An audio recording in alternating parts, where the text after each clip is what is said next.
Hi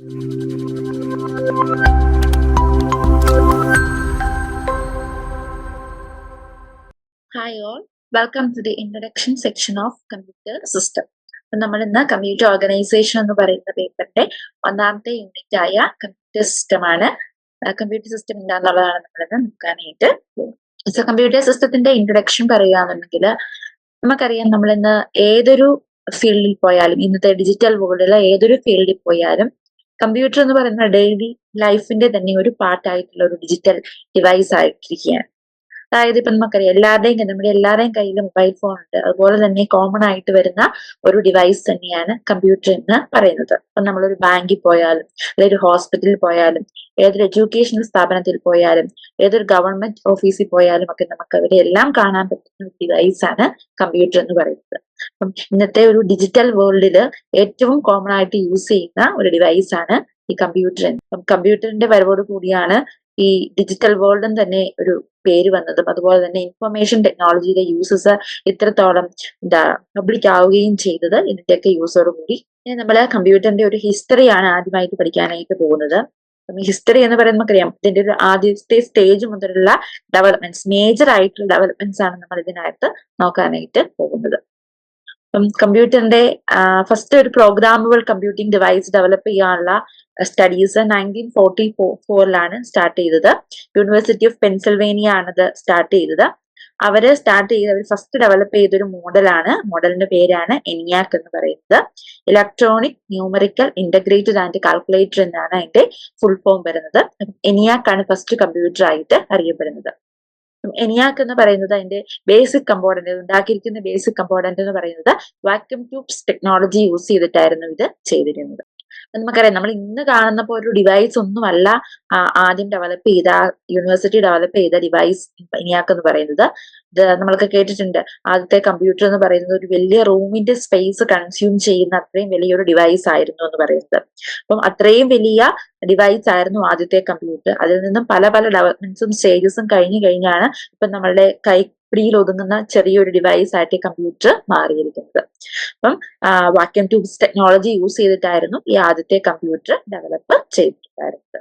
ഇനി അതിനുശേഷം 1952 ഇതിന്റെ ഒരു അപ്ഡേഷൻ ആയിട്ട് വന്നതാണ് EDVAC എന്ന് പറയുന്നത്. Electronic discrete variable automatic computer എന്നാണ് പറയുന്നത്. ഇപ്പൊ നമ്മളെ ENIAC-ആയിട്ട് കമ്പയർ ചെയ്യുകയാണെങ്കിൽ കുറച്ചും കൂടെ ഫാസ്റ്റർ ആയിട്ട് വരുന്ന ഒരു ഡിവൈസ് ആണ് ഈ EDVAC എന്ന് പറയുന്നത്. അതിനുശേഷം EDSAC ഡെവലപ്പ് ചെയ്തു. Electronic delay storage automatic calculator 1946 develop ചെയ്തത്. Cambridge university. ഏകദേശം ഇതൊക്കെ ഒരേ സീരീസിൽ തന്നെ നടന്നു വന്നിരുന്ന സ്റ്റഡീസും കാര്യങ്ങളും ഒക്കെ ആയിരുന്നു. കമ്പ്യൂട്ടറിന്റെ പല ഡെവലപ്മെന്റ്സും കാര്യങ്ങളുമാണ് നടന്നു വന്നത്. അതിനുശേഷം കാംബ്രിഡ്ജ് യൂണിവേഴ്സിറ്റി ഡെവലപ്പ് ചെയ്തതിനു ശേഷമുള്ള പല സീരീസുകളും ഞാൻ ഓൾറെഡി പറഞ്ഞു, പല പല സ്റ്റേജസും ഡെവലപ്മെന്റ്സും കഴിഞ്ഞാണ് നമ്മൾ ഇപ്പൊ കാണുന്ന ഒരു ഡിവൈസിലേക്ക് വന്നിരിക്കുന്നത്. അതിനുശേഷം വന്നാണ് മാർക്ക് 1, മാർക്ക് 2 അങ്ങനെ പല സ്റ്റേജസും ഡെവലപ്പ് ചെയ്ത് വന്നു. 1951 യൂണിവാക് എന്ന് പറയുന്ന സീരീസ് ഫസ്റ്റ് കൊമേഴ്ഷ്യൽ കമ്പ്യൂട്ടർ ആയിട്ട് റിലീസ് ചെയ്തു. അതുപോലെ തന്നെ IBM പ്രൊഡ്യൂസ് ചെയ്തതാണ്. IBM 360 സീരീസ് 1964 പ്രൊഡ്യൂസ് ചെയ്തത്. അത് ബാക്കിയുള്ള സിസ്റ്റം ഒക്കെ ആയിട്ട് കമ്പയർ ചെയ്യുമ്പോൾ കുറച്ചും കൂടെ ഹൈ പെർഫോമൻസ് പ്രൊവൈഡ് ചെയ്യുന്നതായിരുന്നു. അതുപോലെ തന്നെ കോസ്റ്റും കുറച്ച് റെഡ്യൂസ്ഡ് ആയിട്ട് ഹൈ പെർഫോമൻസ് നമുക്ക് പ്രൊഡ്യൂസ് ചെയ്യുന്നതായിരുന്നു. പിന്നെ വരുമ്പം 1977 ആപ്പിള് ഫസ്റ്റ് PC റിലീസ് ചെയ്തു. അതിനുശേഷം ഡിഫറെന്റ് മൈക്രോ പ്രൊസസ്സറുകളുടെയൊക്കെ ഇന്റഗ്രേഷനും കാര്യങ്ങളൊക്കെ ഇതിനകത്തോട്ട് വന്നു. സിസ്റ്റത്തിന്റെ സിസ്റ്റത്തിന്റെ പവർ കൂടാനും പെർഫോമൻസ് കൂടാനും ഒക്കെ അതിന് കാരണമായി. ഇനി സൂപ്പർ കമ്പ്യൂട്ടർ എന്ന് പറയുന്നത് ഏറ്റവും കൂടുതൽ കമ്പ്യൂട്ടിംഗ് കാപ്പബിലിറ്റി കൂടുതലുള്ള സിസ്റ്റത്തിനെയാണ് നമ്മൾ സൂപ്പർ കമ്പ്യൂട്ടേഴ്സ് എന്ന് പറയുന്നത്. സൂപ്പർ കമ്പ്യൂട്ടേഴ്സ് ഒക്കെ റിലീസ് ചെയ്യാനായിട്ട് തുടങ്ങി. സൂപ്പർ കമ്പ്യൂട്ടർ ഓൾറെഡി പറഞ്ഞതിന്റെ എഫിഷ്യൻസി അല്ലെങ്കിൽ അതിന്റെ കമ്പ്യൂട്ടിംഗ് പവർ കൂടുതലാണ്. അതുകൊണ്ട് തന്നെ അത് കുറച്ച് expensive ആയിട്ടുള്ളതായിരിക്കും.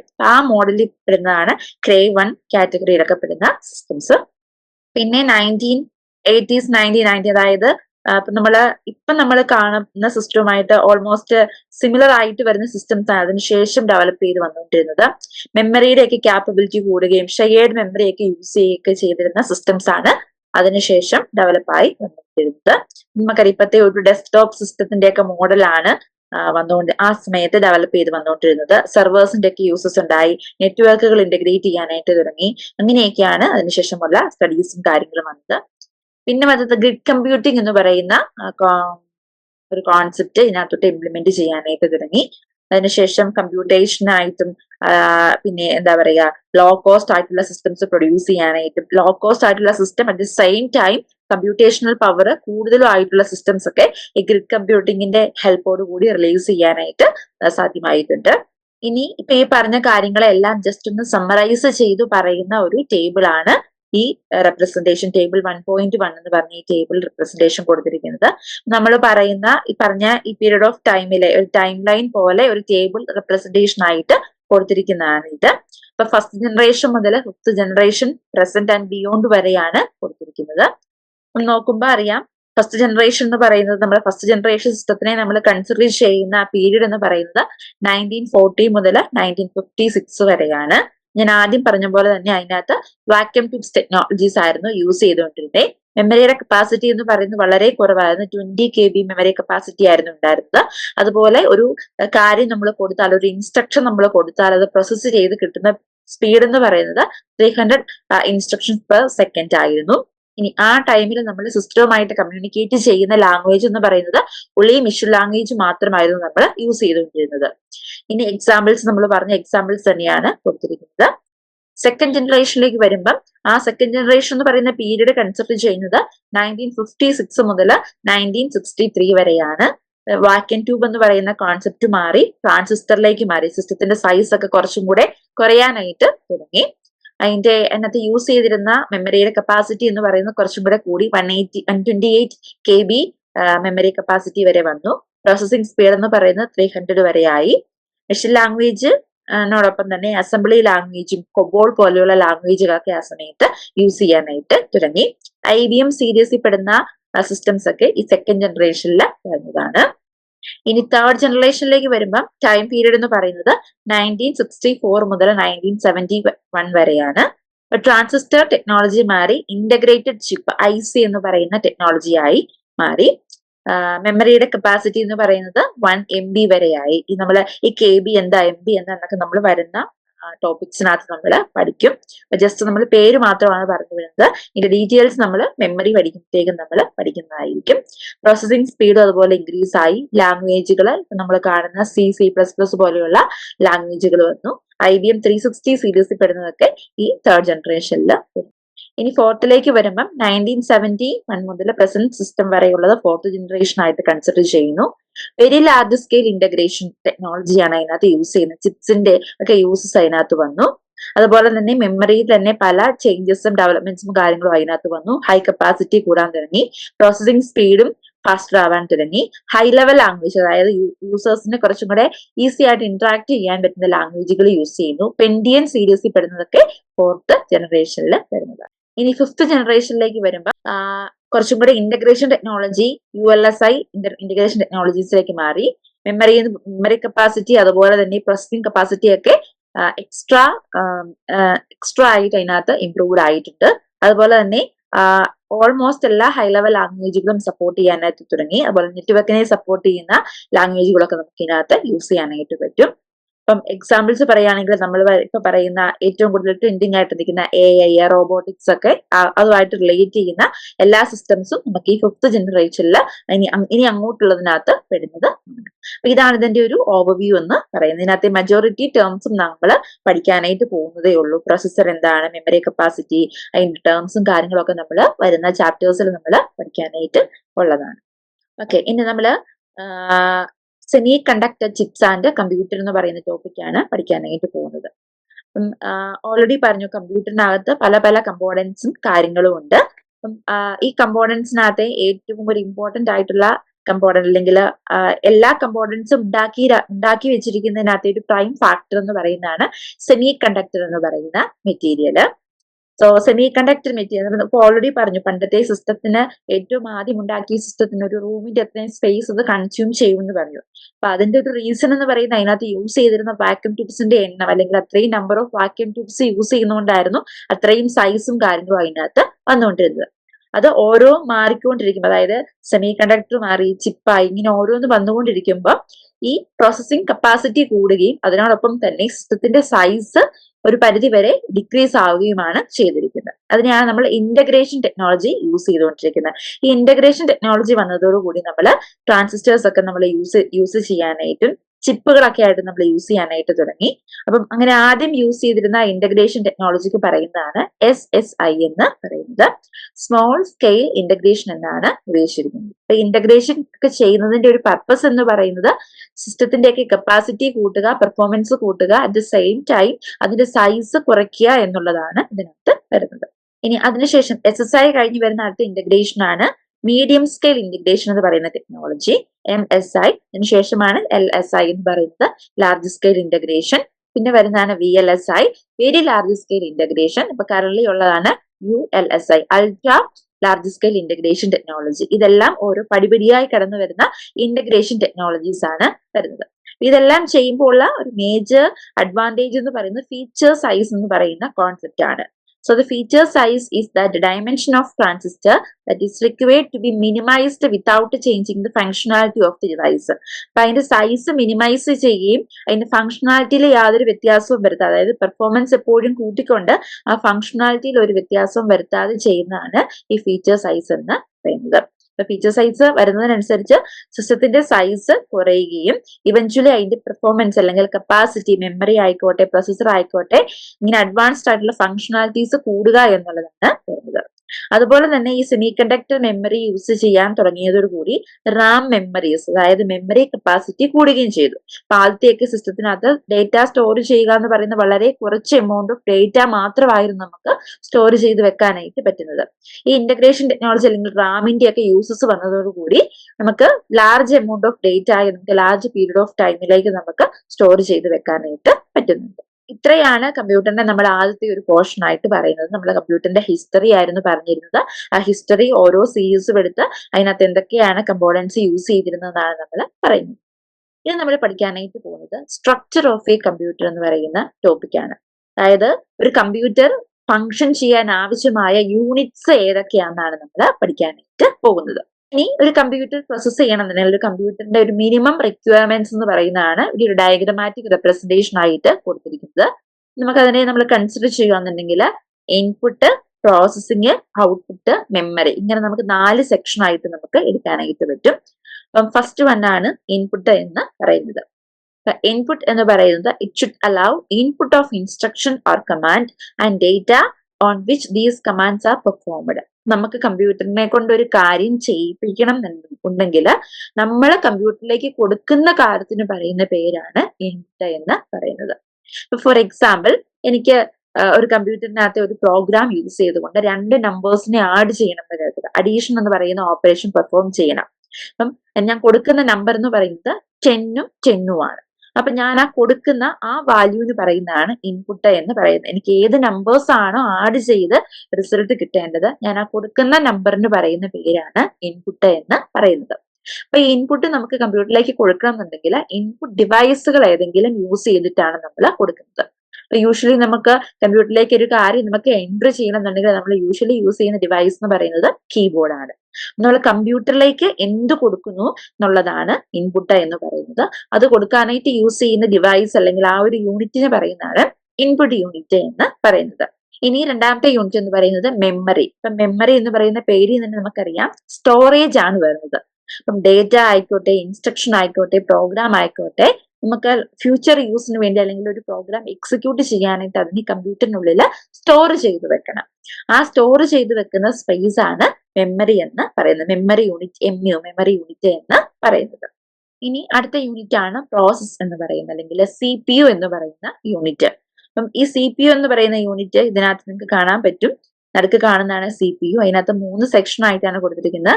ALU, CU and MU എന്ന് പറഞ്ഞ് കൊടുത്തിരിക്കുന്നത്. അപ്പം ഈ CPU എന്ന് പറയുന്നത് കമ്പ്യൂട്ടറിന്റെ ബ്രെയിൻ ആണ്. ഒന്നിലധികം മൊഡ്യൂൾസ് ഒരുമിച്ച് ഫംഗ്ഷൻ ചെയ്തിട്ടാണ് നമുക്ക് വേണ്ടുന്ന ഇൻസ്ട്രക്ഷനെ പ്രോസസ് ചെയ്ത് നമുക്ക് അതിന്റെ റിസൾട്ട് നമുക്ക് തരുന്നത്. അപ്പം 2 നമ്പേഴ്സ് ആഡ് ചെയ്യുന്ന എക്സാമ്പിൾ ഞാൻ പറഞ്ഞു. അപ്പം ആ 2 നമ്പേഴ്സ് ആഡ് ചെയ്യുന്ന ആ അഡീഷൻ എന്ന് പറയുന്ന പ്രോസസ് ചെയ്യുന്ന യൂണിറ്റ് ആണ് CPU എന്ന് പറയുന്ന യൂണിറ്റ്. ഇനി ലാസ്റ്റ് യൂണിറ്റ് ആണ് ഔട്ട്പുട്ട് യൂണിറ്റ് എന്ന് പറയുന്നത്. ഔട്ട്പുട്ട് യൂണിറ്റ് എന്ന് വെച്ചാൽ നമുക്ക് കമ്പ്യൂട്ടറിൽ നിന്ന് നമുക്ക് ഔട്ട്പുട്ട് കിട്ടുന്ന നമ്മളിലേക്ക് ഔട്ട്പുട്ട് റിസൾട്ട് വരുന്ന ആ ഒരു ഡിവൈസ് അല്ലെങ്കിൽ ആ ഒരു യൂണിറ്റ് ആണ് ഔട്ട്പുട്ട് യൂണിറ്റ് എന്ന് പറയുന്നത്. മുമ്പേ പറഞ്ഞ എക്സാമ്പിൾ തന്നെ എടുക്കുകയാണെന്നുണ്ടെങ്കിൽ 2 നമ്പേഴ്സ് ആഡ് ചെയ്തു, അതിന്റെ റിസൾട്ട് എനിക്ക് കാണണം, ആ കാണുന്ന ആ ഒരു സ്പേസ് ആണ് ഔട്ട്പുട്ട് യൂണിറ്റ് എന്ന് പറയുന്നത്. അപ്പം യൂഷ്വലി നമ്മൾ കാണുന്ന മോണിറ്റർ വഴിയാണ്. ഇപ്പൊ മോണിറ്റർ ഒരു ഔട്ട്പുട്ട് യൂണിറ്റ് ആണ്. ഞാനൊരു പാട്ട് പ്ലേ ചെയ്തു, എനിക്ക് ആ പാട്ട് സിസ്റ്റത്തിൽ നിന്ന് പ്ലേ ചെയ്ത് കിട്ടുന്നത് അതിന്റെ സ്പീക്കർ വഴിയാണ്. സ്പീക്കർ എന്ന് പറയുന്ന ഒരു ഔട്ട്പുട്ട് യൂണിറ്റ് ആണ്. അപ്പം മെയിൻ ആയിട്ടും കമ്പ്യൂട്ടറിന്റെ ഫങ്ഷണൽ യൂണിറ്റ്സ് എന്ന് പറയുന്നത് input, memory, process and output unit എന്ന് പറയുന്നത്. ഇനി നമ്മുടെ CPU ഇതിനകത്ത് CPU നമ്മൾ കുറച്ചും കൂടെ ഡീറ്റെയിൽഡ് ആയിട്ട് നമ്മൾ പഠിക്കാനായിട്ട് പോവാണ്. അപ്പം CPU ഓൾറെഡി പറഞ്ഞു കമ്പ്യൂട്ടറിന്റെ ബ്രെയിൻ ആണെന്ന് നമ്മൾ പറഞ്ഞു. അപ്പം ബ്രെയിൻ എന്ന് വെച്ചാൽ എല്ലാ കാര്യത്തിനെയും കൺട്രോൾ ചെയ്യുന്നതും എല്ലാ കാര്യവും എക്സിക്യൂട്ട് ചെയ്യുന്നതുമായിട്ടുള്ള സെക്ഷനാണ് ഈ CPU എന്ന് പറയുന്നത്. ഇനി ഈ CPUവിനകത്ത് ഒന്നിലധികം മൊഡ്യൂൾസ് ഉണ്ട്. മെയിൻ ആയിട്ട് നമ്മൾ അതിനെ നോക്കുകയാണെന്നുണ്ടെങ്കിൽ registers, ALU and control unit എന്നാണ് ഈ 3 യൂണിറ്റുകളാണ് മെയിൻ ആയിട്ട് ഉള്ളത്. ഇനി ഒന്നാമത്തെ യൂണിറ്റ് ആണ് രജിസ്റ്റേഴ്സ് എന്ന് പറയുന്നത്. രജിസ്റ്റേഴ്സ് എന്ന് വെച്ചാൽ തന്നെ മെമ്മറി പോലെ തന്നെ ഒരു സ്റ്റോറേജ് പർപ്പസിന് വേണ്ടി നമ്മൾ യൂസ് ചെയ്യുന്ന യൂണിറ്റ് ആണ് ഈ രജിസ്റ്റേഴ്സ് എന്ന് പറയുന്നത്. അപ്പം ചെറിയ സ്പേസ് ആയിരിക്കും പ്രൊവൈഡ് ചെയ്യുന്നത്, നമുക്ക് ടെമ്പററി ആയിട്ടൊക്കെ ഡേറ്റ ആയി സ്റ്റോർ ചെയ്യുന്ന ഒരു സ്റ്റോറേജ് യൂണിറ്റ് തന്നെയാണ് രജിസ്റ്റേഴ്സ് എന്ന് പറയുന്നത്. ഇനി അടുത്തതാണ് കൺട്രോൾ യൂണിറ്റ് എന്ന് പറയുന്നത്. കൺട്രോൾ യൂണിറ്റ് എന്ന് വെച്ചാൽ ഒരു കമ്പ്യൂട്ടർ ഒരു കാര്യം എക്സിക്യൂട്ട് ചെയ്യണം, ഒരു പ്രോസസ്സ് ചെയ്യാനായിട്ട് നെസസറി ആയിട്ടുള്ള കൺട്രോൾ സിഗ്നൽസിനെ ഇഷ്യൂ ചെയ്യുന്ന യൂണിറ്റ് ആണ് കൺട്രോൾ യൂണിറ്റ് എന്ന് പറയുന്നത്. നെസസറി സിഗ്നൽസ് പ്രൊഡ്യൂസ് ചെയ്യുന്നതാണ് കൺട്രോൾ യൂണിറ്റ് എന്ന് പറയുന്നത്. പിന്നെ വരുന്നതാണ് ALU, അരിത്മെറ്റിക്കൽ and logical operations perform ചെയ്യുന്ന യൂണിറ്റ് ആണ് ALU എന്ന് പറയുന്ന യൂണിറ്റ്. അപ്പം മെയിൻ ആയിട്ടും ഈ യൂണിറ്റിലായിരിക്കും നമ്മൾ ഓപ്പറേഷൻസും കാര്യങ്ങളും ഒക്കെ ചെയ്യുന്നുണ്ടായിരിക്കും. ഇതാണ് CPU ഒരു ബ്ലോക്ക് ഡയഗ്രം കൊടുത്തിരിക്കുന്നത്. അപ്പം നമ്മൾ പറഞ്ഞു കമ്പ്യൂട്ടറിന്റെ മെയിൻ യൂണിറ്റ് ആണ് ഇൻപുട്ട്, ഔട്ട്പുട്ട് എന്ന് പറയുന്നത്. അതിനോടൊപ്പം തന്നെ വരുന്നതാണ് CPU, സെൻട്രൽ കാണുന്ന പോർഷൻ ആണ് CPU ആയിട്ട് വരുന്നത്. ഈ CPUവിനകത്ത് മെയിൻ ആയിട്ടും അരിത്മെറ്റിക്കൽ ആൻഡ് ലോജിക്കൽ യൂണിറ്റ് ഉണ്ട്, കൺട്രോൾ യൂണിറ്റ് ഉണ്ട്, മെമ്മറി യൂണിറ്റ് ഉണ്ട്. ഇനി കൺട്രോൾ യൂണിറ്റ് പറഞ്ഞു ഒരു പ്രോസസ്സ് ചെയ്യാൻ ആവശ്യമായിട്ടുള്ള കൺട്രോൾ സിഗ്നൽസ് ഇഷ്യൂ ചെയ്യുന്ന യൂണിറ്റ് ആണ് കൺട്രോൾ യൂണിറ്റ് എന്ന് പറയുന്നത്. മെമ്മറി യൂണിറ്റിനകത്ത് പല ടൈപ്പ് ഓഫ് രജിസ്റ്റേഴ്സും മെമ്മറീസ് യൂണിറ്റുകളും യൂസ് ചെയ്തിട്ടാണ് മെമ്മറി യൂണിറ്റ് ഫംഗ്ഷൻ ചെയ്യുന്നത്. മെയിൻ ആയിട്ടും ഡേറ്റയെ സ്റ്റോർ ചെയ്യുക എന്നുള്ളതാണ് ഈ മെമ്മറി യൂണിറ്റിന്റെ പർപ്പസ് എന്ന് പറയുന്നത്. പിന്നെ അരിത്മെറ്റിക് ആൻഡ് ലോജിക്കൽ യൂണിറ്റ്, പല ഇൻസ്ട്രക്ഷൻസ് ആയിരിക്കും അതിനകത്ത് യൂസ് ചെയ്യുന്ന. അരിത്മെറ്റിക്കൽ ആൻഡ് ലോജിക്കൽ ടാസ്ക് ചെയ്യാനായിട്ട് പല ഇൻസ്ട്രക്ഷൻസും കാര്യങ്ങളും ഒക്കെ ആയിരിക്കും അതിനകത്ത് യൂസ് ചെയ്യുന്നുണ്ടായിരിക്കുന്നത്. പിന്നെ അടുത്ത് നമ്മൾ രജിസ്റ്റേഴ്സ് സെറ്റിനെ പറ്റിയാണ് നോക്കുന്നത്. രജിസ്റ്റേഴ്സിനെ പറ്റി നോക്കുകയാണെന്നുണ്ടെങ്കിൽ ഓൾറെഡി പറഞ്ഞു സ്റ്റോറേജ് ലൊക്കേഷൻ ആണ് രജിസ്റ്റർ എന്ന് പറയുന്നത്. നമ്മൾ മെമ്മറി ആയിട്ട് കൺസിഡർ ചെയ്യുമ്പോൾ കുറച്ചും കൂടെ ഫാസ്റ്റ് ആയിട്ടുള്ള ടെമ്പററി സ്റ്റോറേജ് സ്പേസ് പ്രൊവൈഡ് ചെയ്യുന്ന യൂണിറ്റ് ആണ് രജിസ്റ്റർ എന്ന് പറയുന്നത്. ഇപ്പൊ CPUവിന്റെ പെർഫോമൻസ് കൂട്ടാനായിട്ടും അല്ലെങ്കിൽ റിസൾട്ട് ഒക്കെ ഇന്റർമീഡിയറ്റ് റിസൾട്ട് ഒക്കെ സ്റ്റോർ ചെയ്ത് വെക്കാനായിട്ടും അരിത്മെറ്റിക്കൽ ആൻഡ് ലോജിക്കൽ ഓപ്പറേഷൻസിന്റെ റിസൾട്ടുകളെയൊക്കെ പ്ലേസ് ചെയ്യാനായിട്ടും അല്ലെങ്കിൽ ഇന്റർമീഡിയറ്റ് ആയിട്ട് എന്തെങ്കിലും റിസൾട്ട് ഉണ്ടെങ്കിൽ അതിനെ പ്ലേസ് ചെയ്യാനായിട്ടൊക്കെ യൂസ് ചെയ്യുന്നതാണ് ഈ രജിസ്റ്റേഴ്സ് എന്ന് പറയുന്നത്. ഇനി രജിസ്റ്റേഴ്സ് തന്നെ പല ടൈപ്പുകളുണ്ട്, അല്ലെങ്കിൽ അതിന്റെ ഫങ്ഷണാലിറ്റി അനുസരിച്ച് നമുക്ക് രജിസ്റ്റേഴ്സിനെ നമുക്ക് പലതായിട്ട് ക്ലാസിഫൈ ചെയ്യാം. ഒന്നാമത് വരുന്നതാണ് ജനറൽ പർപ്പസ് രജിസ്റ്റർ എന്ന് പറയുന്നത്. അപ്പം ജനറൽ ഓപ്പറേഷൻസിന്റെ അഡ്രസ്സിനെ അല്ലെങ്കിൽ ഓപ്പറാൻസിനെ ഒക്കെ ഹോൾഡ് ചെയ്യാനായിട്ട് യൂസ് ചെയ്യുന്നതാണ് ഈ ജനറൽ പർപ്പസ് രജിസ്റ്റർ എന്ന് പറയുന്നത്. പിന്നെ വരുന്നതാണ് സ്പെഷ്യൽ പർപ്പസ്. ഇപ്പം ലിമിറ്റഡ് ഫങ്ഷണാലിറ്റീസിനൊക്കെ വേണ്ടി ഡിസൈൻ ചെയ്തിരിക്കുന്നതാണ് ഈ സ്പെഷ്യൽ പർപ്പസ് രജിസ്റ്റർ എന്ന് പറയുന്നത്. അഡ്രസ് രജിസ്റ്റർ എന്ന് പറയുന്നത് ഒരു ഓപ്പറേഷൻ ചെയ്യുമ്പം ആ ഓപ്പറേഷൻ ആവശ്യമായ ഓപ്പറാൻഡ് എവിടെയാണോ വെച്ചിരിക്കുന്നത്. ഇപ്പം ഒരു ഓപ്പറേഷൻ A+B, അതിനകത്ത് Aയും Bയും ആണ് ഓപ്പറാൻഡ്. ഇപ്പൊ Aയുടെയും Bയുടെ അഡ്രസ് ഒക്കെ സ്റ്റോർ ചെയ്യുന്ന പ്ലേസ് ആണ് അല്ലെങ്കിൽ സ്റ്റോർ ചെയ്യുന്ന രജിസ്റ്റർ ആണ് അഡ്രസ് രജിസ്റ്റർ എന്ന് പറയുന്നത്. ഇനി അതുപോലെ തന്നെയുള്ള 2-3 ഇമ്പോർട്ടന്റ് രജിസ്റ്റേഴ്സ് ആണ്. ഒന്നാമത് പറയുന്നതാണ് PC എന്ന് പറയുന്നത്. പ്രോഗ്രാം കൗണ്ടർ എന്നാണ് അതിന്റെ ഫുൾ നെയിം. പ്രോഗ്രാം കൗണ്ടർ എന്ന് ഉദ്ദേശിക്കുന്നത് ഒന്നിലധികം ഇൻസ്ട്രക്ഷൻസിനെ CPU എക്സിക്യൂട്ട് ചെയ്യുന്നുണ്ട്. അപ്പം അടുത്ത ഇൻസ്ട്രക്ഷൻ ഏതാണോ എക്സിക്യൂട്ട് ചെയ്യേണ്ടത് അതിന്റെ അഡ്രസ്സിനെ സ്റ്റോർ ചെയ്ത് വെക്കുന്ന രജിസ്റ്റർ ആണ് പ്രോഗ്രാം കൗണ്ടർ എന്ന് പറയുന്നത്. അപ്പൊ P C contain the address of the memory location from which the next command may be executed. അടുത്ത ഏതിനെയാണോ എക്സിക്യൂട്ട് ചെയ്യേണ്ടത് അതിന്റെ അഡ്രസ്സിനെ സ്റ്റോർ ചെയ്ത് വെക്കേണ്ടതാണ് ഈ പി സി എന്ന് പറയുന്നത്. ഇപ്പൊ ഐ എന്ന് പറയുന്ന ഇൻസ്ട്രക്ഷൻ ആണ് ഞാൻ എക്സിക്യൂട്ട് ചെയ്യുന്നുണ്ടെങ്കിൽ പി സിക്കകത്ത് i+1 അഡ്രസ് ആയിരിക്കും സ്റ്റോർ ചെയ്യുന്ന ഉണ്ടായിരിക്കുന്നത്. പിന്നെ വരുന്നതാണ് IR എന്ന് പറയുന്ന രജിസ്റ്റർ. ഇൻസ്ട്രക്ഷൻ രജിസ്റ്റർ ആണ്. ഒരു ഇൻസ്ട്രക്ഷനെ സ്റ്റോർ ചെയ്യുന്ന ഫെച്ച് ചെയ്യുന്ന ഇൻസ്ട്രക്ഷനെ സ്റ്റോർ ചെയ്യുന്ന രജിസ്റ്റർ ആണ് IR എന്ന് പറയുന്ന രജിസ്റ്റർ. അപ്പം ഇതിന്റെ ഈ പി സിയുടെ യൂസ് എന്താണ്, IRന്റെ യൂസ് എന്താണെന്നൊക്കെ നമ്മൾ ഇൻസ്ട്രക്ഷൻ സൈക്കിള് പഠിക്കുമ്പോൾ കുറച്ചും കൂടെ ഡീറ്റെയിൽഡ് ആയിട്ട് നമ്മൾ പഠിക്കുന്നതായിരിക്കും. പിന്നെ വരുന്നതാണ് condition registers and status register എന്ന് പറയുന്നത്. അപ്പം പല കമ്പ്യൂട്ടേഴ്സിലും സ്റ്റാറ്റസ് രജിസ്റ്റേഴ്സും ഫ്ലാഗ്സും ഒക്കെ യൂസ് ചെയ്യും. അപ്പൊ ആ പേരിൽ നിന്ന് അറിയാം ഒരു സ്റ്റാറ്റസ് ഇൻഫോർമേഷൻ അല്ലെങ്കിൽ ഒരു കണ്ടീഷനെ റെപ്രസെന്റ് ചെയ്യാനായിട്ട് യൂസ് ചെയ്യുന്നതാണ് ഈ രണ്ട് രജിസ്റ്റേഴ്സും. അതാണ് PSW, അതായത് പ്രോഗ്രാം സ്റ്റാറ്റസ് രജിസ്റ്റർ എന്നാണ്. പ്രോസസറിന്റെ സ്റ്റാറ്റസിനെയൊക്കെ റെപ്രസെന്റ് ചെയ്യുന്ന രജിസ്റ്റർ ആണ് ഈ PSW എന്ന് പറയുന്നത്. പിന്നെ വരുന്നതാണ് ഡേറ്റ പാത്ത് എന്ന് പറയുന്ന ഒരു ടോപ്പിക്. ഡേറ്റ പാത്ത് അല്ലെങ്കിൽ ബസ് ആർക്കിടെക്ചർ നമ്മൾ ഇതിനെ വേണമെങ്കിൽ വിളിക്കാം. ഡേറ്റ പാത്ത്, ഡേറ്റ ഫ്ലോ ചെയ്യുന്ന ആ പാത്തിനെ കാണിക്കുന്നതാണ് ഡേറ്റ പാത്ത് എന്ന് പറയുന്നത്. അപ്പൊ മെയിൻ ആയിട്ടും ഡേറ്റ പാത്ത് എന്ന് പറയുന്നത് രണ്ട് തരത്തിലായിരിക്കും വരുന്നത്.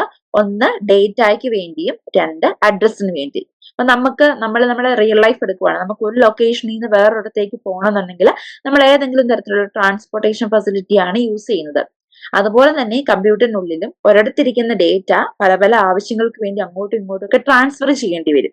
അതുപോലെ തന്നെ ഒരു ലൊക്കേഷനിലെ അഡ്രസ് എന്ന് പറയുന്ന ആ അഡ്രസ് ഇൻഫർമേഷൻ ഒരിടത്ത് നിന്ന് വേറൊരിടത്തേക്ക് ട്രാൻസ്ഫർ ചെയ്യേണ്ടി വരും. ഇതൊക്കെ ട്രാൻസ്ഫർ ചെയ്യുന്ന ആ ഒരു ഇലക്ട്രിക് പാത്തിനെയാണ് നമ്മൾ ഡേറ്റ പാത്ത് അല്ലെങ്കിൽ ബസ് എന്ന് നമ്മൾ വിളിക്കുന്നുണ്ടായിരിക്കുന്നത്. ഡേറ്റ നമ്മൾ എടുക്കുകയാണെന്നുണ്ടെങ്കിൽ data contained in different registers of ALU, the control data which essentially pulls the control signal from data path for the use of the control unit. പല യൂണിറ്റിൽ ഇപ്പം ALU നിന്ന് രജിസ്റ്റേഴ്സിൽ നിന്ന് കൺട്രോൾ യൂണിറ്റിൽ നിന്നൊക്കെയുള്ള ഡേറ്റയെ അല്ലെങ്കിൽ അഡ്രസ്സിനെയൊക്കെ നമുക്ക് പലയിടത്തോട്ടും നമുക്ക് മൈഗ്രേറ്റ് ചെയ്യേണ്ടെങ്കിൽ ട്രാൻസ്ഫർ ചെയ്യേണ്ടി വരും. അപ്പൊ അതിനുവേണ്ടി യൂസ് ചെയ്യുന്ന പാത്തിനെയാണ് നമ്മൾ ഡേറ്റ പാത്ത് എന്ന് പറയുന്നത്. അപ്പൊ മെയിൻ ആയിട്ടും ഡേറ്റയെ ട്രാൻസ്ഫർ ചെയ്യുന്ന രജിസ്റ്റേഴ്സിൽ നിന്നും മെമ്മറിയിലേക്കും അതുപോലെ തന്നെ ഇൻപുട്ട് ഔട്ട്പുട്ട് ഡിവൈസുകളിൽ നിന്നൊക്കെ ആയിരിക്കും നമ്മൾ ട്രാൻസ്ഫർ ചെയ്യുന്നത്. ഇതിനെയാണ് നമ്മൾ സിസ്റ്റം ബസ് എന്ന് പറയുന്നത്. അപ്പൊ ഈ സിസ്റ്റം ബസ്സിനകത്ത് മെയിൻ ആയിട്ടും അഡ്രസ്സും ഡേറ്റയും അതുപോലെ തന്നെ കൺട്രോൾ സിഗ്നൽസും ആയിരിക്കും ട്രാൻസ്ഫർ ചെയ്യുന്നുണ്ടായിരിക്കുന്നത്. ഇനി അടുത്തതാണ് കൺട്രോൾ യൂണിറ്റ് എന്ന് പറയുന്നത്.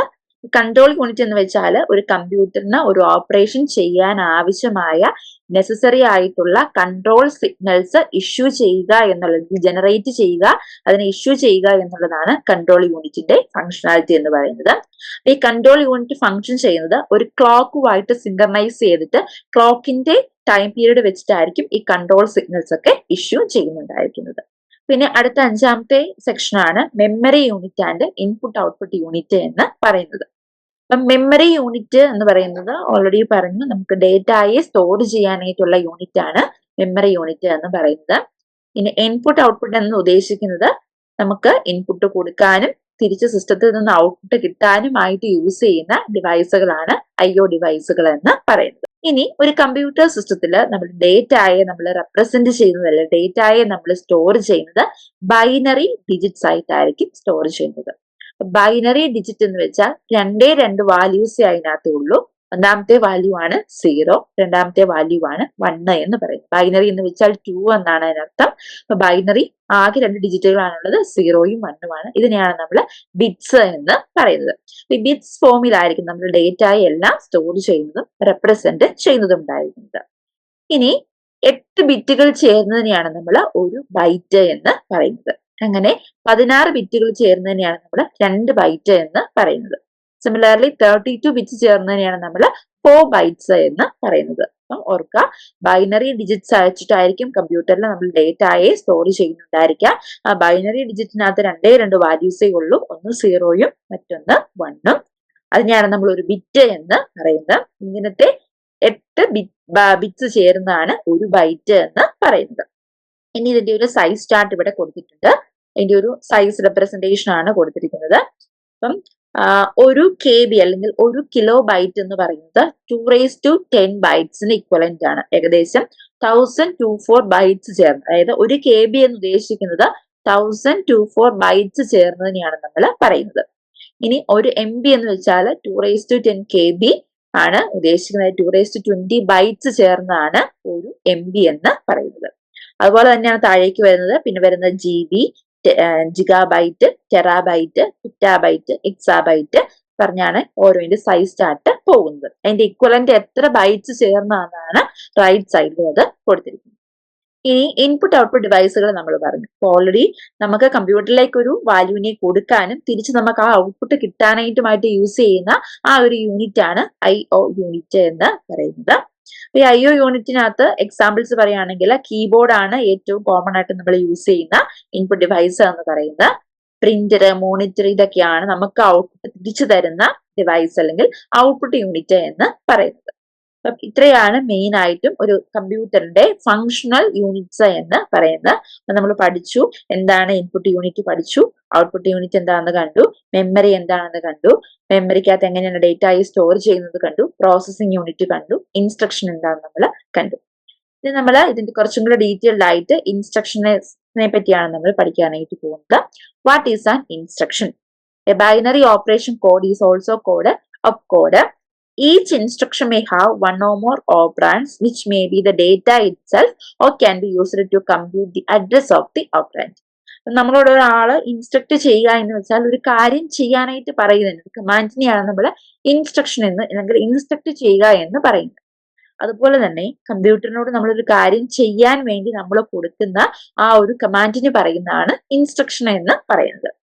ഇനി ഈ ഇൻസ്ട്രക്ഷനകത്ത് മെയിൻ ആയിട്ടും രണ്ട് കാര്യങ്ങളാണ് കാണുന്നത്. ഒന്ന് കാണുന്നതാണ് opcode, രണ്ടാമത് കാണുന്നതാണ് operands എന്ന് പറയുന്നത്. ഞാൻ മുമ്പേ പറഞ്ഞ ഇൻസ്ട്രക്ഷൻ രണ്ട് നമ്പേഴ്സ് തമ്മിൽ ആഡ് ചെയ്യണമെന്ന് കരുതുക. അപ്പം എയും ബിയും തമ്മിലാണ് ആഡ് ചെയ്യേണ്ടതെന്ന് കരുതുക. അപ്പൊ ഞാൻ കൊടുക്കുന്ന ഇൻസ്ട്രക്ഷൻ ആഡ് A, B എന്നായിരിക്കും.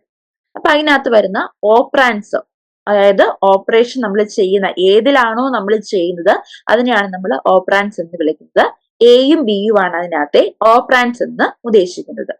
ഇനി opcode, എന്ത് ഓപ്പറേഷൻ ആണ് ചെയ്യേണ്ടത് ആ ഓപ്പറേഷന്റെ കോഡിനെയാണ് opcode എന്ന് പറയുന്നത്.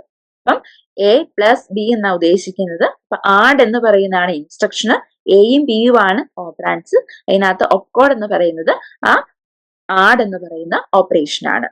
ഇനി പല ടൈപ്പ് ഓഫ് ഇൻസ്ട്രക്ഷൻ ഉണ്ട്. നമുക്ക് എന്ത് ഓപ്പറേഷൻ ആണ് ചെയ്യേണ്ടത് അതിനനുസരിച്ച് പല ടൈപ്പ് ഉണ്ട്. അതിനകത്ത് തന്നെ ക്ലാസിഫിക്കേഷൻ വരുന്നതാണ് ബ്രാഞ്ച്, ഫംഗ്ഷൻ, കോൾ ഇതൊക്കെ വരുന്നത് ഈ പല ടൈപ്പ് ഓഫ് ഇൻസ്ട്രക്ഷനകത്ത് വരുന്നത്. ഇനി ഒരു ഇൻസ്ട്രക്ഷൻ എങ്ങനെയാണ് നമ്മൾ കമ്പ്യൂട്ടറിലേക്ക് കൊടുത്താൽ എക്സിക്യൂട്ട് ചെയ്യുന്നത്? ഡയറക്റ്റ് ആയിട്ട് അതെടുത്തിട്ട് അതിന്റെ വാല്യൂ നമുക്ക് എങ്ങനെ, നമ്മൾ റിസൾട്ട് മാത്രമാണ് കാണുന്നത്, ഇന്റേണലി എന്താണ് നടക്കുന്നത് നമ്മൾ അറിയുന്നില്ല. അതാണ് ഹൗ ആർ ഇൻസ്ട്രക്ഷൻസ് എക്സിക്യൂട്ട്, എങ്ങനെയാണ് ഇൻസ്ട്രക്ഷന് എക്സിക്യൂട്ട് ചെയ്യുന്നത് എന്നുള്ളതാണ് കൊടുത്തിരിക്കുന്നത്. ഇപ്പോൾ ഒരു എക്സാമ്പിൾ നോക്കുവാണ്. രണ്ട് വേരിയബിൾസ് കൊടുത്തിട്ടുണ്ട്. X is equal to 10ഉം Y is equal to 5ഉം എന്ന് കൊടുത്തു. അതിനുശേഷം Z എന്ന് പറയുന്ന വേരിയബിളിലേക്ക് ഈ Xഉം 5ഉം Xഉം Yഉം കൂടെ ആഡ് ചെയ്തിട്ടുള്ളതാണ് നമ്മുടെ ഓപ്പറേഷൻ എന്ന് പറയുന്നത്. നമുക്കറിയാം അത് വേരിയബിൾസ് Xഉം Yഉം ഇന്റിജർ ആയിട്ട് കൊടുത്തിരിക്കുന്നു. ഫസ്റ്റ് എന്ത് ചെയ്യണം? 3 വേരിയബിൾസ് ആണ് ഇതിനകത്തുള്ളത്. X, Y, Z, 3 വേരിയബിൾസ് ആണ് നമ്മൾ യൂസ് ചെയ്യുന്നുണ്ടായിരിക്കുന്നത്. ഇനി ആദ്യം എന്ത് ചെയ്യണം? X എന്ന് പറയുന്ന വേരിയബിളിന് മെമ്മറി ലൊക്കേഷൻ അലോക്കേറ്റ് ചെയ്യണം. ആ മെമ്മറി ലൊക്കേഷനിൽ ഒരു അഡ്രസ്സ് കാണും. അതിലേക്ക് എന്ത് അസൈൻ ചെയ്യണം? X എന്ന് പറയുന്ന ലൊക്കേഷന് 10 എന്ന് പറയുന്ന വാല്യൂ അസൈൻ ചെയ്യണം. സെയിം തന്നെ ഇന്റിജർ സ്പേസ് Yക്ക് വേണ്ടിയും എടുക്കണം. മെമ്മറി സ്പേസ് എടുക്കുന്നു, അതിന് അഡ്രസ്സ് അലോക്കേറ്റ് ചെയ്യുന്നു. Y എന്ന് പറയുന്ന ലൊക്കേഷനിലേക്ക് 5 എന്ന് പറയുന്ന വാല്യൂ നമ്മൾ സബ്സ്റ്റിറ്റ്യൂട്ട് ചെയ്യുന്നു, അല്ലെങ്കിൽ 5 എന്ന് പറയുന്ന വാല്യൂ നമ്മൾ അസൈൻ ചെയ്യുന്നു. ഇനി ഒരു തേർഡ് മെമ്മറി ലൊക്കേഷൻ അലോക്കേറ്റ് ചെയ്യുന്നു. എന്തിനു വേണ്ടിയിട്ടാണ്? റിസൾട്ട് സ്റ്റോർ ചെയ്യാൻ വേണ്ടിയിട്ടാണ്. തേർഡ് മെമ്മറി ലൊക്കേഷൻ ആയ Z റിസർവ് ചെയ്യും. ആ Z നമുക്ക് എന്ത് ചെയ്യണം? ഇത് രണ്ടും കൂടെ ചെയ്ത ഓപ്പറേഷൻ ചെയ്തിട്ട് ആ റിസൾട്ടിനെ നമ്മൾ എന്ത് ചെയ്യുന്നു? Z നമ്മൾ എടുത്തു വെക്കുന്നു. അപ്പൊ CPU ആയിരിക്കും ആ X+Y എന്ന് പറയുന്ന ഓപ്പറേഷൻ എക്സിക്യൂട്ട് ചെയ്യുകയും ആ റിസൾട്ടിനെ ഡിസൈഡഡ് പ്ലേസിലേക്ക് എടുത്തു വെക്കുകയും ചെയ്യുന്നുണ്ടായിരിക്കും. അപ്പൊ ഇങ്ങനെയാണ് ഒരു ഇൻസ്ട്രക്ഷന് എക്സിക്യൂട്ട് ചെയ്യുന്നത്. അപ്പൊ ജനറൽ ആയിട്ട് പറയുകയാണെങ്കിൽ ഒരു ഇൻസ്ട്രക്ഷനെ എക്സിക്യൂട്ട് ചെയ്യുന്നത് നമ്മൾ ആ ഒരു പ്രോസസ്സിനെ നമുക്ക് ഇൻസ്ട്രക്ഷൻ സൈക്കിൾ എന്ന് നമുക്ക് വിളിക്കാനായിട്ട് പറ്റും. അപ്പൊ ആ ഇൻസ്ട്രക്ഷൻ സൈക്കിളിന്റെ 4 സ്റ്റേജസ് ആണ് ഇവിടെ കൊടുത്തിരിക്കുന്നത്. ഒന്നാമത്തെ സ്റ്റേജ് ആണ് fetch the instruction, second stage ആണ് decode the instruction, third stage read address from memory, fourth stage execute the instruction. അപ്പൊ ഫെച്ച് ഇൻസ്ട്രക്ഷൻ എന്ന് ഉദ്ദേശിക്കുന്നത് ഇൻസ്ട്രക്ഷനെ ഫെച്ച് ചെയ്യുക, മെമ്മറിയിൽ നിന്ന് ഫെച്ച് ചെയ്യുക എന്നുള്ളതാണ്. ഡീകോഡ് ചെയ്യുക എന്ന് ഉദ്ദേശിക്കുന്നത് അതിനെ മനസ്സിലാക്കുക എന്നുള്ളതാണ്. അതിനുശേഷം അഡ്രസ്സ് എവിടെയാണോ ആ വേരിയബിൾസ് കിടക്കുന്ന ആ വേരിയബിൾസിനെ റീഡ് ചെയ്തെടുക്കുന്നു. അതിനുശേഷം ഇത് നമ്മൾ എക്സിക്യൂട്ട് ചെയ്യും. അപ്പൊ ഒന്നാമത്തെ ഇൻസ്ട്രക്ഷൻ സൈക്കിളിൻ്റെതാണ് ഫെച്ചിങ് ദ ഇൻസ്ട്രക്ഷൻ. അപ്പം മെമ്മറി ലൊക്കേഷൻ നമുക്ക് ഏതാണോ തന്നിരിക്കുന്നത് അവിടെ നിന്നും ആ ഇൻസ്ട്രക്ഷനെ ഫെച്ച് ചെയ്യുക, അതിനുശേഷം അതിനെ മെയിൻ മെമ്മറി ലൊക്കേഷനിലേക്ക് കൊണ്ടുവരിക എന്നുള്ളതാണ് ഫെച്ചിങ് ദി ഇൻസ്ട്രക്ഷൻ എന്ന് പറയുന്നത്. ഇൻസ്ട്രക്ഷൻ രജിസ്റ്റർ ഒക്കെ ആയിരിക്കും അതിനകത്ത് യൂസ് ചെയ്യുന്നുണ്ടായിരിക്കുന്നത്. ഇനി അടുത്തതാണ് ഡീകോഡ് ദി ഇൻസ്ട്രക്ഷൻ. ഇപ്പൊ ഡീകോഡ് ചെയ്യുക എന്ന് വെച്ചാൽ ഇന്റർപ്രറ്റ് ചെയ്യുക എന്നാണ് ഉദ്ദേശിക്കുന്നത്, മനസ്സിലാക്കുക, എന്ത് ഓപ്പറേഷൻ ആണ് ചെയ്യേണ്ടതെന്ന് മനസ്സിലാക്കുന്നതാണ് ഡീകോഡ് ദി ഇൻസ്ട്രക്ഷൻ എന്നുകൊണ്ട് ഉദ്ദേശിക്കുന്നത്. ഇനി read the operands from the memory. ഇപ്പൊ നമ്മൾ മുമ്പേ പറഞ്ഞു എക്സിനെയും വൈനെയും നമ്മൾ ഓരോ മെമ്മറി ലൊക്കേഷനിൽ കൊണ്ടുവെക്കും, അതിന്റെ വാല്യൂ എന്നിട്ട് നമ്മൾ അവിടേക്ക് അസൈൻ ചെയ്യുമെന്ന് പറഞ്ഞു.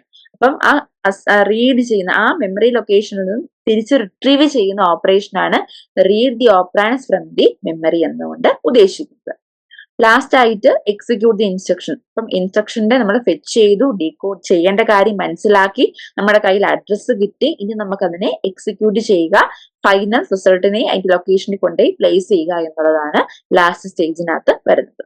നമ്മൾ കുറച്ചും കൂടി ഡീറ്റെയിൽഡ് ആയിട്ട് അടുത്ത പാർട്ടിനകത്ത് നമ്മൾ ഇൻസ്ട്രക്ഷൻ സൈക്കിള് പഠിക്കുന്നുണ്ട്. അപ്പം ഇപ്പൊ ജസ്റ്റ് ഒരു ഓവർവ്യൂ, ആ സ്റ്റെപ്സ് എന്തൊക്കെയാന്ന് മാത്രമാണ് നമ്മൾ പറഞ്ഞു വിട്ടിരിക്കുന്നത്. ഇനി അടുത്തതാണ് ഇന്ററപ്റ്റ്സ് എന്ന് പറയുന്നത്. അപ്പൊ ഇന്ററപ്റ്റിന്റെ വേർഡ് മീനിങ് എന്ന് ഉദ്ദേശിക്കുന്നത് എന്താ? തടസ്സം എന്നാണ് വരുന്നത്. ഇപ്പൊ നമ്മൾ എന്തെങ്കിലും ഒരു കാര്യം ചെയ്യുമ്പോൾ അതിനിടയ്ക്ക് ഉണ്ടാകുന്ന ഒരു ഓൺഗോയിങ് ആക്ടിവിറ്റി എന്തെങ്കിലും ഡിസ്റ്റർബ് ചെയ്യുന്നതിനെയാണ് നമ്മൾ ഇന്ററപ്റ്റ് എന്ന് പറയുന്നത്. ഒരു ഇൻസ്ട്രക്ഷൻ സ്മൂത്ത് ആയിട്ട് എക്സിക്യൂട്ട് ചെയ്യുമ്പം അതിനിടയ്ക്ക് പല പല ഇന്ററപ്റ്റുകളും ജനറേറ്റ് ചെയ്യാനായിട്ടുള്ള പോസിബിലിറ്റി ഉണ്ട്. ഇന്ററപ്റ്റ് ഉണ്ടാവാനുള്ള റീസൺ എന്ന് പറയുന്നത് ഒന്ന് പ്രോഗ്രാമിലുള്ള എന്തെങ്കിലും മിസ്റ്റേക്ക് കാരണം, അല്ലെങ്കിൽ മുമ്പേ പറഞ്ഞ പോലെ തന്നെ ഒരു പ്രോഗ്രാം എക്സിക്യൂട്ട് ചെയ്യണമെന്നുണ്ടെങ്കിൽ അതിന് ആവശ്യമായ സിഗ്നൽസ് വേണം. ആ ക്ലോക്ക് സിഗ്നൽ കിട്ടാത്തത് മൂലം, അല്ലെങ്കിൽ ഇൻപുട്ട് ഔട്ട്പുട്ട് ഡിവൈസിന്റെ എന്തെങ്കിലും എറർ മൂലം, അല്ലെങ്കിൽ ഹാർഡ്വെയറിന്റെ എന്തെങ്കിലും ഇഷ്യൂ മൂലം ഒക്കെയുള്ള എറേഴ്സും കാര്യങ്ങളും ജനറേറ്റ് ചെയ്യും. അപ്പം ഇങ്ങനെ ഉണ്ടാവുന്ന ഇന്ററപ്റ്റുകൾക്ക് എക്സാമ്പിൾ ആണ് ഡിവിഷൻ ബൈ സീറോ എന്ന് പറയുന്ന എക്സാമ്പിൾ. അപ്പൊ കമ്പ്യൂട്ടറിനകത്ത് നമ്മൾ ഡിവിഷൻ ബൈ സീറോ, ഒരു നമ്പറിനെ സീറോ വെച്ച് ഡിവൈഡ് ചെയ്യാൻ നോക്കിയാൽ അതൊരു ഇന്ററപ്റ്റ് അല്ലെങ്കിൽ ഒരു എറർ ആയിരിക്കും അവിടെ ജനറേറ്റ് ചെയ്യുന്നത്. ഇനി ഒരു വേരിയബിളിന്റെ മാക്സിമം സൈസിനേക്കാളും കൂടിയ വാല്യൂ നമ്മൾ സ്റ്റോർ ചെയ്യാൻ ട്രൈ ചെയ്യുന്നു, അല്ലെങ്കിൽ എന്തെങ്കിലും സെക്യൂരിറ്റി വയോലേഷൻ ട്രൈ ചെയ്യാൻ നോക്കുന്നു, ഇൻപുട്ട് ഡിവൈസിൽ എന്തെങ്കിലും എറർ ഉണ്ടാവുന്നു, മെമ്മറി ലൊക്കേഷൻ അല്ലെങ്കിൽ ഹാർഡ്വെയറിൽ എന്തെങ്കിലും എറർ ഉണ്ടാവുന്നു, ഇതൊക്കെ നമുക്ക് ഇന്ററപ്റ്റ് ആയിട്ട് നമുക്ക് കൺസിഡർ ചെയ്യാനായിട്ട് പറ്റും. ഇനി ഇന്ററപ്റ്റ് വന്നാൽ എങ്ങനെയാണ് CPU അത് ഹാൻഡിൽ ചെയ്യുന്നത്? അപ്പം CPU ഒരു ഇന്ററപ്റ്റ് ഹാൻഡ്ലിംഗ് മൊഡ്യൂൾ ഉണ്ടെങ്കിൽ ഇന്ററപ്റ്റിനെ പ്രോസസ് ചെയ്യാനായിട്ടൊരു മൊഡ്യൂൾ ഉണ്ട്, അതിന് പറയുന്നതാണ് ISR എന്ന് പറയുന്നത്. ഇന്ററപ്റ്റ് സർവീസിംഗ് റൊട്ടീൻ എന്നാണ് ISR എന്ന് പറയുന്നത്. അപ്പം ഒരു ഇന്ററപ്റ്റിനെ CPU ഐഡന്റിഫൈ ചെയ്ത് കഴിഞ്ഞാൽ ഫസ്റ്റ് അതിന്റെ സോഴ്സ് എവിടെയാണ് അത് ഉണ്ടായെന്ന് ഐഡന്റിഫൈ ചെയ്യുന്നു. അതിനുശേഷം ISR ഇൻവോക്ക് ചെയ്യുകയും അത് ട്രബിൾ ഷൂട്ട് ചെയ്യുകയുമാണ് ചെയ്യുന്നത്. അതാണ് ഇതിന്റെ പ്രോസസ്സ് എന്ന് പറയുന്നത്. അതൊരു റെപ്രസെന്റേഷൻ അല്ലെങ്കിൽ ഒരു ഇൻസ്ട്രക്ഷൻ സൈക്കിളിനകത്ത് നമ്മൾ പറയുകയാണെന്നുണ്ടെങ്കിൽ, സപ്പോസ് ഇപ്പം CPU ഒരു X എന്ന് പറയുന്ന ഒരു പ്രോഗ്രാമിനെ എക്സിക്യൂട്ട് ചെയ്തുകൊണ്ടിരിക്കുകയാണെന്ന് കരുതുക. Assume an interrupt due to an event occurred at this time. അപ്പം അത് എക്സിക്യൂട്ട് ചെയ്യുന്ന ടൈമിൽ ഒരു എറർ ജനറേറ്റ് ചെയ്തു. CPU wait till ith instruction execution is complete and stores the register value and PC which has the address of i+1 the instruction into the memory or a special storage area. CPU identify ചെയ്യുന്നു ഏത് സോഴ്സിൽ നിന്നാണെന്നുള്ളത് identify ചെയ്യുന്നു. CPUവിന്റെ കയ്യിലുള്ള registers ആയിട്ടുള്ള programme കൗണ്ടറിൽ അടുത്ത instruction ഏത് execute ചെയ്യണം. ഇപ്പൊ I ആണെന്നുണ്ടെങ്കിൽ i+1 ഇൻസ്ട്രക്ഷൻ ഏത് എക്സിക്യൂട്ട് ചെയ്യണം എന്ന കയ്യിലുണ്ട്. രജിസ്റ്റേഴ്സിന്റെ കയ്യിൽ വാല്യൂസ് ഒക്കെ ഉണ്ടായിരിക്കും. CPU ഇന്ററപ്റ്റിനെ ഐഡന്റിഫൈ ചെയ്യുകയും ആ ഇന്ററപ്റ്റ് റിസോൾവ് ആകുന്നത് വരെ വെയിറ്റ് ചെയ്യുകയും ചെയ്യും. അതായത് ആ പ്രോബ്ലം സോൾവ് ആകുന്നത് വരെ, ഇന്ററപ്റ്റ് സോൾവ് ആകുന്നത് വരെ വെയിറ്റ് ചെയ്യുകയും ചെയ്യും. ഇതാണ് ഒരു സൈക്കിൾ ആയിട്ട്, ഒരു ഡയഗ്രമാറ്റിക് റെപ്രസെന്റേഷൻ ആയിട്ട് കൊടുത്തിരിക്കുന്നത്. നിങ്ങൾക്ക് കാണാൻ പറ്റും ഫെച്ച് ഉണ്ട്, എക്സിക്യൂട്ട് ഉണ്ട്, ഇന്ററപ്റ്റ് സൈക്കിൾ ഉണ്ട്. അപ്പം ഒരു പ്രോഗ്രാം സ്റ്റാർട്ട് ചെയ്തു, അപ്പം സ്റ്റാർട്ട് ചെയ്ത് എക്സിക്യൂട്ട് ചെയ്തുകൊണ്ടിരിക്കുകയാണ്. ഫെച്ച് സൈക്കിളില് ഫെച്ച് ദി നെക്സ്റ്റ് ഇൻസ്ട്രക്ഷൻ, അടുത്ത ഇൻസ്ട്രക്ഷനെ ഫെച്ച് ചെയ്തു. എക്സിക്യൂട്ട് ചെയ്യുമ്പോഴേക്കും ഒരു ഇന്ററപ്റ്റ് എനേബിൾഡ് ആയി അല്ലെങ്കിൽ ഇന്ററപ്റ്റ് ജനറേറ്റഡ് ആയി അവിടെ വെച്ച് ഹോൾട്ട് ആവുന്നു. ഹോൾട്ട് ആവുക മീൻസ് ടെമ്പററി ആയിട്ട് ആ പ്രോഗ്രാമിന്റെ എക്സിക്യൂഷൻ സ്റ്റോപ്പ് ആവുന്നതിന് പറയുന്നതാണ് ഹോൾട്ട് എന്ന് പറയുന്നത്. ആ ഇന്ററപ്റ്റ് വന്നു, പ്രോഗ്രാം എക്സിക്യൂട്ട് ചെയ്തുകൊണ്ടിരുന്ന പ്രോഗ്രാം അവിടെ ഹോൾട്ട് ആയി. ആ ടൈമിൽ നമ്മുടെ ഇന്ററപ്റ്റ് സർവീസ് മൊഡ്യൂള് ആക്റ്റീവ് ആകുകയും അതിനെ ട്രബിൾ ഷൂട്ട് ചെയ്യുകയും ചെയ്യുന്നു. അപ്പൊ ഇന്ററപ്റ്റ് പ്രോസസ്സിനെ ചെക്ക് ചെയ്യുന്നു, ആ ഇന്ററപ്റ്റിനെ ഹാൻഡിൽ ചെയ്യുന്നു, വീണ്ടും തിരിച്ച് സ്റ്റാർട്ട് ഫേസിലേക്ക് വരുന്നു, ആ ഇന്ററപ്റ്റ് അവിടെ ഡിസേബിൾഡ് ആവുന്നു. അപ്പൊ ഇതാണ് ഇതിന്റെ ഒരു സൈക്കിൾ എന്ന് പറയുന്നത്. ഇനി ഇപ്പം ഇൻസ്ട്രക്ഷനെ പറ്റി നമ്മൾ പറഞ്ഞു, ഇൻസ്ട്രക്ഷൻ എങ്ങനെയാണ് എക്സിക്യൂട്ട് ചെയ്യുന്നത് നമ്മൾ കണ്ടു. ഇനി നമ്മൾ അടുത്ത് പഠിക്കാനായിട്ട് പോകുന്ന ടോപ്പിക് എന്ന് പറയുന്നത് വേരിയസ് കമ്പ്യൂട്ടർ ആർക്കിടെക്ചേഴ്സ് ആണ്. അപ്പൊ കമ്പ്യൂട്ടറിന്റെ മെയിൻ ഫങ്ഷണൽ യൂണിറ്റ്സ് എന്തൊക്കെയാണെന്ന് കണ്ടു. കോമൺ ആയിട്ടുള്ള ഇപ്പം ചില ആർക്കിടെക്ചറുകളെ പറ്റിയാണ് നമ്മൾ പഠിക്കാനായിട്ട് പോകുന്നത്. ഓൾമോസ്റ്റ് കോൺസെപ്റ്റുകളും അതിനകത്ത് യൂസ് ചെയ്തിരുന്ന ടേംസും കാര്യങ്ങളും ഒക്കെ സിമിലർ തന്നെയാണ്. ഫസ്റ്റ് ആർക്കിടെക്ചർ ആണ് വോൺ ന്യൂമാൻ ആർക്കിടെക്ചർ എന്ന് പറയുന്നത്. ജോൺ വോൺ ന്യൂമാൻ ആണ് ഈ ആർക്കിടെക്ചർ ഇൻവെന്റ് ചെയ്തിരിക്കുന്നത്. അപ്പൊ ഈ ആർക്കിടെക്ചറിനകത്തുള്ള കമ്പോണൻസ് ആണ് CPU, memory unit, input output device and connection structure എന്ന് പറയുന്നത്. നിങ്ങൾക്ക് ഡയഗ്രത്തിനകത്തും കാണാം ഈ പറയുന്ന യൂണിറ്റുകളൊക്കെ തന്നെയാണ് ഇതിനകത്ത് ഫംഗ്ഷൻ ചെയ്യുന്നുണ്ടായിരിക്കുന്നത്. അതുപോലെ തന്നെ ഈ വോൺ ന്യൂമാൻ തന്നെയാണ് പ്രിൻസ്റ്റൺ ആർക്കിടെക്ചർ എന്നും അറിയപ്പെടുന്നത്. ഇതിനകത്ത് മെയിൻ ആയിട്ട് വരുന്ന കമ്പോണൻസ് പറയുന്ന മെമ്മറി യൂണിറ്റ് ഉണ്ട്. അപ്പൊ മെമ്മറി യൂണിറ്റ് കൺട്രോൾ സിഗ്നൽസും ആയിട്ട് കണക്റ്റഡ് ആയിരിക്കും. അതുപോലെ തന്നെ ALE ഉണ്ട്, അരിത്തമെറ്റിക്കൽ ലോജിക്കൽ യൂണിറ്റ് ഉണ്ട്, കൺട്രോൾ യൂണിറ്റ് ഉണ്ട്, ക്ലോക്ക് സിഗ്നൽസ് ആയിരിക്കും ഇത്. ക്ലോക്ക് സിഗ്നൽസ് ആയിരിക്കും കൺട്രോൾ യൂണിറ്റിലേക്ക് സിഗ്നൽസ് പ്രൊഡ്യൂസ് ചെയ്യുന്നുണ്ടായിരിക്കും. ഇനി ജോൺ ന്യൂമാൻ ആർക്കിടെക്ചറിനകത്ത് യൂസ് ചെയ്തിരുന്ന ഒരു കോൺസെപ്റ്റ് ആണ് സ്റ്റോർഡ് സിസ്റ്റം കമ്പ്യൂട്ടേഴ്സ് എന്ന് പറയുന്നത്. സ്റ്റോർഡ് സിസ്റ്റം കമ്പ്യൂട്ടേഴ്സ് എന്ന് പറയുന്ന ടേം കൊണ്ട് ഉദ്ദേശിച്ചിരിക്കുന്നത് single memory is used to store programs and data and is treated in the same way. ഇപ്പം വോൺ ന്യൂമാൻ ആർക്കിടെക്ചറിനകത്ത് സെയിം മെമ്മറി സ്പേസ് ആയിരിക്കും ഇൻസ്ട്രക്ഷന് വേണ്ടിയും ഡേറ്റയ്ക്ക് വേണ്ടിയും ഒക്കെ യൂസ് ചെയ്തുകൊണ്ടിരിക്കുന്നത്. അതിന്റെ സെപ്പറേഷൻ ഉണ്ടായിരിക്കത്തില്ല. അതിനെയാണ് സ്റ്റോർഡ് സിസ്റ്റം കമ്പ്യൂട്ടേഴ്സ് എന്ന് പറയുന്നത്.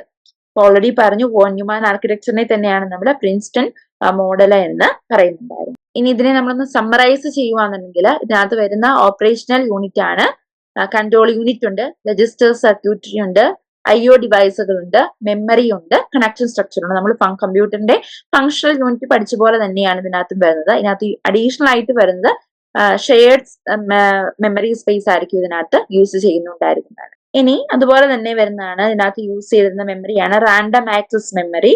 Von Neumann machine works on the concept of stored program, which requires the data and command both must be loaded into the memory of the main computer. Prior the execution is called RAM. റാമിനകത്തായിരിക്കും ഒരു എക്സിക്യൂഷന് മുന്നേ ആയിട്ട് ഈ data ഇൻസ്ട്രക്ഷനെയൊക്കെ നമ്മൾ store ചെയ്യുന്നുണ്ടായിരിക്കുന്നത്. അതുപോലെ തന്നെ ഈ ആർക്കിടെക്ചറിന്റെ ഒരു പ്രത്യേകതയാണ് there will be a single path from control unit to the main memory. അപ്പം നമ്മൾ ഇൻസ്ട്രക്ഷനും ഡേറ്റയ്ക്കും വേണ്ടി ഒറ്റ സ്പേസ് യൂസ് ചെയ്യുന്നുള്ളൂ. അതുപോലെ തന്നെ സിംഗിൾ പാത്ത് മാത്രമേ മെയിൻ കൺട്രോൾ സിഗ്നൽ ചെയ്യുന്ന മെയിൻ മെമ്മറിയിലേക്ക് ഉണ്ടായിരിക്കത്തുള്ളൂ. ടെക്സ്റ്റ് ആണ് ഇവിടെ കൊടുത്തിരിക്കുന്നത്. കാണാൻ പറ്റും മെമ്മറിക്ക് സെപ്പറേറ്റ് ഇപ്പം ഡേറ്റയ്ക്ക് വേണ്ടിയോ അല്ലെങ്കിൽ അഡ്രസ്സിന് വേണ്ടിയോ അങ്ങനെ സെപ്പറേറ്റ് പാത്ത് ഒന്നുമില്ല. രണ്ടിനും കോമൺ പാത്ത് ആയിരിക്കും ഇത് യൂസ് ചെയ്യുന്നുണ്ടായിരിക്കുന്നത്. ബാക്കി ഫങ്ഷണൽ യൂണിറ്റും കാര്യങ്ങളും ഒക്കെ എല്ലാം ഇതിനകത്ത് സെയിം ആയിരിക്കും. ഇനി രണ്ടാമത്തെ ആർക്കിടെക്ചർ ആണ് ഹർവാർഡ് ആർക്കിടെക്ചർ എന്ന് പറയുന്നത്. ഹർവാർഡ് ആർക്കിടെക്ചറിനകത്ത് ഡേറ്റയും ഇൻസ്ട്രക്ഷൻസും സെപ്പറേറ്റ് മെമ്മറി സ്പേസ് ആയിട്ടും ഇത് കീപ്പ് ചെയ്യുന്നുണ്ടായിരിക്കുക. അപ്പം അതിന്റെ ഒരു ആർക്കിടെക്ചർ ആണ് ഇതിനകത്ത് കൊടുത്തിരിക്കുന്നത്. മെയിൻ ആയിട്ട് വരുന്ന ഫങ്ഷണൽ മൊഡ്യൂൾസ് സെയിം തന്നെയാണ്.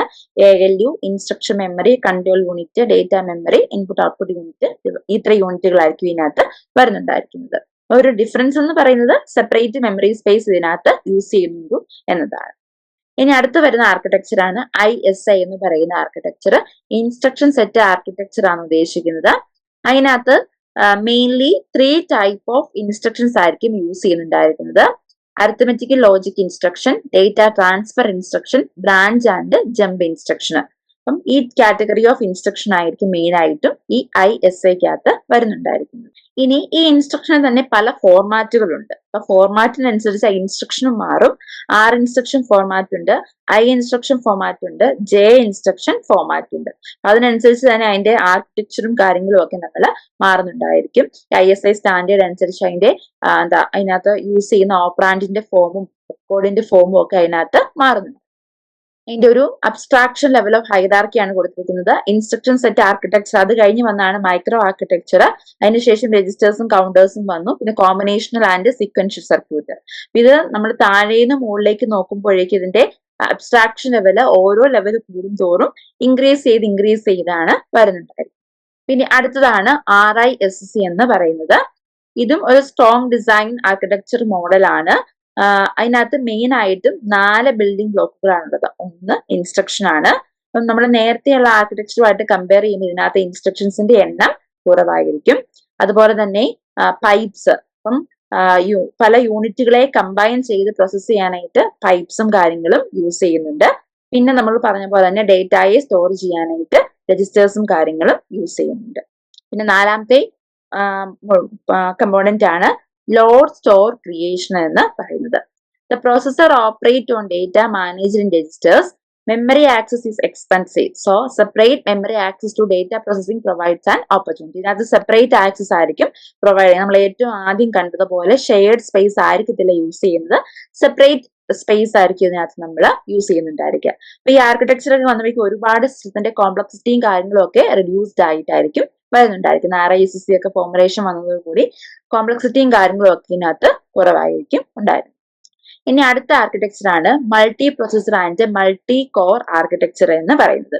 നോർമലി നമുക്കറിയാം ഒരു സിസ്റ്റത്തിന് ഒരു പ്രൊസസർ ആണ് ഉണ്ടായിരിക്കുന്നത്. അപ്പൊ പ്രൊസസറിന്റെ കപ്പാസിറ്റി അനുസരിച്ചായിരിക്കും അതിന്റെ ഫംഗ്ഷനാലിറ്റി അല്ലെങ്കിൽ എഫിഷ്യൻസി കൂടുന്നുണ്ടായിരിക്കാം. അപ്പൊ മൾട്ടി പ്രൊസസർ എന്ന് വെച്ചാൽ മോർ ദാൻ പ്രൊസസേഴ്സിനെ യൂസ് ചെയ്തുകൊണ്ട് ഒരു ടാസ്ക് ഫിനിഷ് ചെയ്യുന്നതാണ് മൾട്ടി പ്രൊസസർ എന്ന് പറയുന്നത്. അങ്ങനെ ഒന്നിലധികം പ്രൊസസറുകൾ യൂസ് ചെയ്യുന്നതുകൊണ്ട് തന്നെ ഡെഫിനറ്റ് ആയിട്ടും സിസ്റ്റത്തിന്റെ എഫിഷ്യൻസിയും പെർഫോമൻസും വളരെ വലുതായിരിക്കും, വളരെ കൂടുതലായിരിക്കും.